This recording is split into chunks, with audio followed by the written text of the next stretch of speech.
Well, Boris Johnson's stated determination to get Brexit done by the end of October is plastered on virtually every wall and screen here at the Conservative Party conference. The Prime Minister hasn't budged from his insistence that he can do that, despite the Act of Parliament that would force him to ask for an extension if he hasn't got a deal by the middle of October. But as well as Brexit, Mr Johnson also wanted to talk about his spending plans, declaring the government's embarking on the biggest hospital building programme in a generation. Our political editor, Gary Gibbon, is with me. Gary. As you were expecting, Boris Johnson repeated this phrase, surrender act, again and again and again. He virtually tattooed it on his forehead in one interview this morning. You're going to hear an awful lot of that. But the slogan that you're talking about, get Brexit done, is also linked to one of the other main messages of the week, which is, yes, get Brexit done, but get Brexit done in order to get it out the way, move on to all these other issues. The Tories think the only way they can win the general election is by talking about other issues. Even the NHS, which used to be forbidden territory for them, they now feel they can talk about that and maybe snatch a lead on that issue from Jeremy Corbyn. It leaves, as you said, completely open the whole question of how it is that we leave on the 31st of October, given that the no-deal path seems to be blocked, but people are wandering around here saying, oh, maybe they've got a cunning plan, or maybe more appropriately a Cummings plan, but nobody seems to quite know what it is. As for the whole prospect of leaving on the 31st of October with a deal, well, at one fringe meeting here tonight, the DUP leader, Arlene Foster, has been outlining some red lines of hers, which seem to make that even more remote a possibility than some people were thinking it was just a week or so ago. She's absolutely ruling out any regulatory divergence between Britain and Northern Ireland beyond agri-foods. The mood in Brussels and Dublin was pretty gloomy about any kind of deal. I suspect it's just going to get gloomier after this, the first day of the Conservative Party conference. It's the slogan of the conference, get Brexit done. But how? In an interview, Boris Johnson was asked how far he'd go to avoid implementing the Act of Parliament that instructs him to seek a delay to the Brexit date if he hasn't got a deal. Would he ask EU countries not to grant it? It is certainly true that other EU countries also don't want this thing to keep dragging on.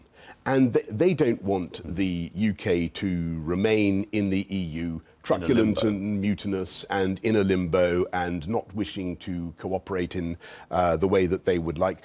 He refused to dump the term Surrender Act and delighted in repeating it. To refuse to be crowded out from using the word surrender act. That surrender in this context. True, but the language of your government surrender, right now. if you cannot use a metaphor like surrender to describe the Surrender Act. In total, there were 16 surrenders in this interview. He dismissed opposition claims the word was too militaristic.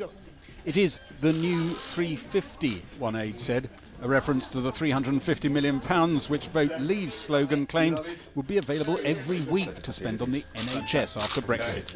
We're going to do it. You're all great Brexiteers. You've got the fantastic posters to hold up. Thank you very much. Who here wants to stop talking about Brexit and talk about other things after 31st of October? Hands up. Well, even if I were chairman of the Labour Party conference, that motion was carried. The party wants to talk about other topics in a general election campaign, but knows its chances in such an election could hinge on whether it's delivered on Boris Johnson's explicit Brexit promise. I trust the Prime Minister will get us out with or without a deal. The Supreme Court might have something to say about it, hasn't it? But there is a law that says you can't just do that. Not true, but I think number 10 and Dominic Cummings will find a way around it. I trust the Prime Minister. A cunning plan. A cunning plan, some might say. I think if he can do a deal, we're home and dry. If he can't do a deal, I'm afraid he's finished, and possibly so is the Conservative Party. So a lot rests on Boris Johnson. If you don't get Brexit done, what happens then to this party? We just end up, well, I don't know. Some of those who had the whip withdrawn have dared to pitch up. Their treatment not turning many hearts here. There's still people that are tempted by the Brexit party, and Boris has brought them back to the What party. about people popping out the other end of the tube, to the Lib Dems? That's a problem. That's why we need to remain a broad church. I know, of course. How's he doing on that front? Probably not as well as we'd hope he could do. The Sunday Times posed more questions over whether Boris Johnson, when he was Mayor of London, helped a close friend with favours. What was your relationship with Jennifer Arcuri, Prime Minister? Do you have an interest to declare? So you did declare the interest, and you'll be able to say that when you're called to No, I various said hearings. that everything was done in accordance with I ask you a very full specific propriety. question. You have to declare an interest. Did you There declare it? there was no interest to declare. No interest would suggest no close friendship. Aides said they were unconcerned about the stories. Manchester laid on its regular hostile reception for Tory conference, one of a few political traditions being observed in febrile times. Well, with me now is the Health Secretary, Matt Hancock. When you ran for the leadership, you said we have to be straight with people and honest with people. So why did you join in today saying you're building 40 new hospitals when the truth is you've got the money for 6, the 40 is an aspiration? No, we're building 40 new hospitals over the next decade, and they are in 2 phases. The first are the ones that have already got plans ready to go, 6 of those, and they get the immediate go-ahead. And the others are a dream if you win 2 elections and you get the money. No, let me explain.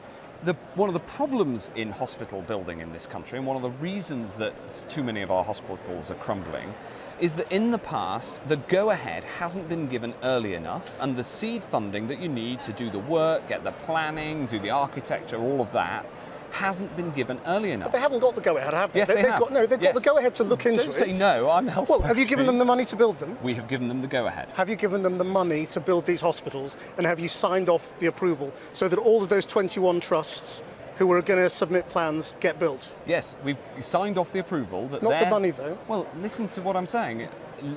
We've signed off the approval. We're going to build those hospitals. We don't know exactly how much each will cost because they need to do the planning work. So we've given them the money to do the planning work. So this is how you build a pipeline. But you have to win 2 general elections. Well, if and you're telling me... it's 10 years away and you want a pat on the back. If you're telling me, Christian, if you're telling me that the Labour Party are not going to build these hospitals, I'd quite like to know about that, because I think we could put that to the people in the general election, don't you think? But I think that actually, after their noises today, it's unclear. My opposite number attacked one of the proposals to build a hospital in Leicester. I think we should build that hospital in Leicester. I think this is why people increasingly trust the Conservatives. It's about the honesty between NHS. 6 and 40. Yeah. The truth is, you've got 6, 40 is an aspiration. It's about... But anyway. No, don't say it, but anyway, because it is about honesty. It's incredibly important, and I'll tell you this. We are building 40 hospitals. Maybe. No, you can't just say that and move on. Well, it can, because you haven't committed the money. You don't know where the money's coming from. Let me explain. The way that we build hospitals in this country in the past has been too short-term. You've explained that. And it's been based on PFI. So what I'm doing today, and what I've been totally clear about, is that we are giving the go-ahead to those where the plan is ready, and we will give the go-ahead. You will give the go-ahead. So you haven't given the go-ahead to all 40. I have given the go-ahead today, and we're giving them the money to get things, to get the plans in place. And maybe one of the reasons that people have been too short-term in the past is because you have to put out a long-term plan, and if you're having a go at me essentially over having a long-term plan, I'm having a go at you about honesty. Yes, and about saying what's true. Yes, and the truth is, we've given the go-ahead to 40 hospitals. All of this is contingent on Brexit, of course. Now, what you said, well, it is, because that's got to be got out of the way, got to be done, as it says on all these posters. But it's not contingent on Brexit. Well, when you were running for the leadership... But let me just address this, a really important point, because lots of people viewing this will care about the future of the NHS, and these hospitals need to be built whatever happens in whatever Brexit scenario. Okay, fine. So it isn't everything depends on Brexit to Brexit some degree in terms of who's the government, whether you're in power, whether you get turfed out, all of that. So let's get on to Brexit, which is, you said a no-deal Brexit on October the 31st was not available. Parliament would stop it. That appears to have happened. Do you accept that Parliament has stopped no deal on the 31st? But you were right. Well, no, ironically, I don't think on you that. were wrong. Yeah, I don't think I was right, because, and I've said this before, and the reason But the law has been passed. Well, the reason is there are other ways that we could end up with a no-deal Brexit. For instance, and this is just as an example, to get, there are some people who want an extension.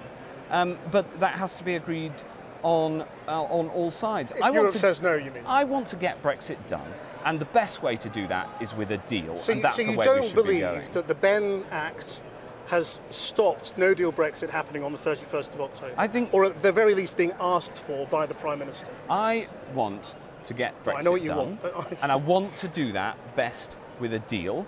And I think, but we have to get it done come what may. And I've said before. And so you don't think the Ben Act is an insurance policy? It hasn't stopped no deal. Well, it's certainly surrendered part of our negotiating capacity because it's made all of this more complicated. But you don't think it actually stops no deal? Actually, I think what it has done is made it harder to get a deal. But I still think that we can get a deal, and I think that's the best way through it. Yes, but does it stop no deal? Yes or no? No, and that's why we continue the preparations. I've got to ask you about the allegations against the Prime Minister today. There are two different things that are going on. One is the question of his relationship with Jennifer Arcuri, which is now the subject of 4 different investigations.